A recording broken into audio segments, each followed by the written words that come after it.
ಎಲ್ಲರಿಗೂ ವಿಷ್ಣುಪ್ರಿಯ ವಿನ್ಯಾಸ ಚಾನಲ್ಗೆ ಸ್ವಾಗತ.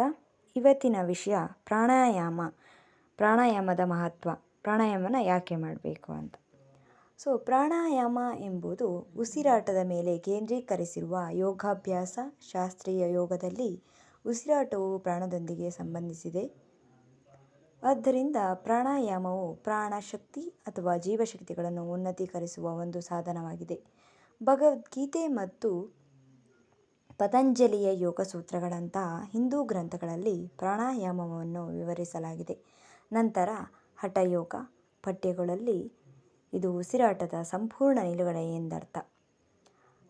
ಪ್ರಾಣಾಯಾಮ ಅಭ್ಯಾಸಗಳು ಹಠಯೋಗ ಸಂಪ್ರದಾಯದ ಅಭ್ಯಾಸಗಳಿಗಿಂತ ಭಿನ್ನವಾಗಿದೆ. ಹಾಗಾಗಿ ಪ್ರಾಣಾಯಾಮದ ಕೆಲವೊಂದು ಪ್ರಯೋಜನಗಳನ್ನು ನೋಡ್ತಾ ಹೋಗೋಣ. ಮೊದಲನೇದಾಗಿ ಒತ್ತಡವನ್ನು ಕಡಿಮೆ ಮಾಡುತ್ತದೆ. ಪ್ರಾಣಾಯಾಮವನ್ನು ನಿರಂತರವಾಗಿ ಅಭ್ಯಾಸ ಮಾಡುವುದರಿಂದ ಒತ್ತಡದ ಮಟ್ಟವನ್ನು ಕಡಿಮೆ ಮಾಡಲು ಸಹಾಯ ಮಾಡುತ್ತದೆ. ಎರಡನೇದಾಗಿ ನಿದ್ರೆಯ ಗುಣಮಟ್ಟವನ್ನು ಸುಧಾರಿಸುತ್ತದೆ. ಪ್ರಾಣಾಯಾಮದಂತಹ ಆಳವಾದ ಉಸಿರಾಟದ ಅಭ್ಯಾಸಗಳು ಸಹಾಯ ಮಾಡಬಹುದು. ವಿಶ್ವಾಸಾರ್ಹ ಮೂಲ ನಿದ್ರೆಯ ನಿಯಂತ್ರಣದೊಂದಿಗೆ ನಿಮ್ಮ ಉಸಿರಾಟದ ಮೇಲೆ ಗಮನ ಹರಿಸುವಂತೆ ಮತ್ತು ಆಳವಾದ ವಿಶ್ರಾಂತಿಯನ್ನು ಉತ್ತೇಜಿಸುವಂತೆ ಒತ್ತಾಯಿಸುತ್ತದೆ. ಮೂರನೆಯದು ಸಾವಧಾನತೆಯನ್ನು ಹೆಚ್ಚಿಸುತ್ತದೆ. ನಮ್ಮಲ್ಲಿ ಅನೇಕರಿಗೆ ಉಸಿರಾಟವು ಸ್ವಯಂಚಾಲಿತವಾಗಿ ನಡೆಯುತ್ತದೆ. ನಾವು ಅದರ ಬಗ್ಗೆ ಹೆಚ್ಚು ಯೋಚಿಸದೆ ಮಾಡುತ್ತೇವೆ. ಆದರೆ ಪ್ರಾಣಾಯಾಮದ ಸಮಯದಲ್ಲಿ ನಿಮ್ಮ ಉಸಿರಾಟದ ಬಗ್ಗೆ ಮತ್ತು ಅದು ಹೇಗೆ ಭಾಸವಾಗುತ್ತದೆ ಎಂಬುದರ ಬಗ್ಗೆ ನೀವು ತಿಳಿದಿರಬೇಕು. ನಂತರ ಅಧಿಕ ರಕ್ತದೊತ್ತಡವನ್ನು ಕಡಿಮೆ ಮಾಡುತ್ತದೆ. ಅಧಿಕ ರಕ್ತದೊತ್ತಡ ಎಂದರೆ ನಿಮ್ಮ ರಕ್ತದೊತ್ತಡ ಅನಾರೋಗ್ಯಕರ ಮಟ್ಟವನ್ನು ತಲುಪುವುದು.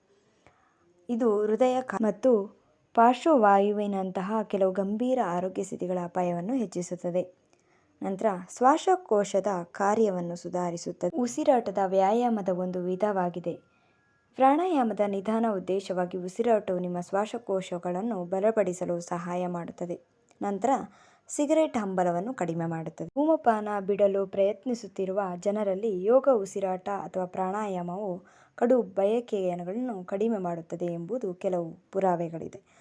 ಇದರಿಂದ ಕಂಟಿನ್ಯೂಸ್ ಆಗಿ ನಾವು ಯೋಗ ಮಾಡೋದ್ರಿಂದ ಅನೇಕ ಪ್ರಯೋಜನಗಳನ್ನು ಪಡಿಬಹುದು. ಈಗ ಕೆಲವರಿಗೆ ಸೈನಸ್ ಪ್ರಾಬ್ಲಮ್ ಇರುತ್ತೆ, ಅಥವಾ ಕೆಲವರಿಗೆ ಕಾಲು ನೋವು, ಗಂಟು ನೋವುಗಳಿರ್ಬೋದು, ಅಥವಾ ಬೇರೆ ಯಾವುದೇ ಥರದ ಪ್ರಾಬ್ಲಮ್ಗಳಿದ್ರೂ ಕೂಡ ಯೋಗದಿಂದ ಕಮ್ಮಿ ಆಗುತ್ತೆ.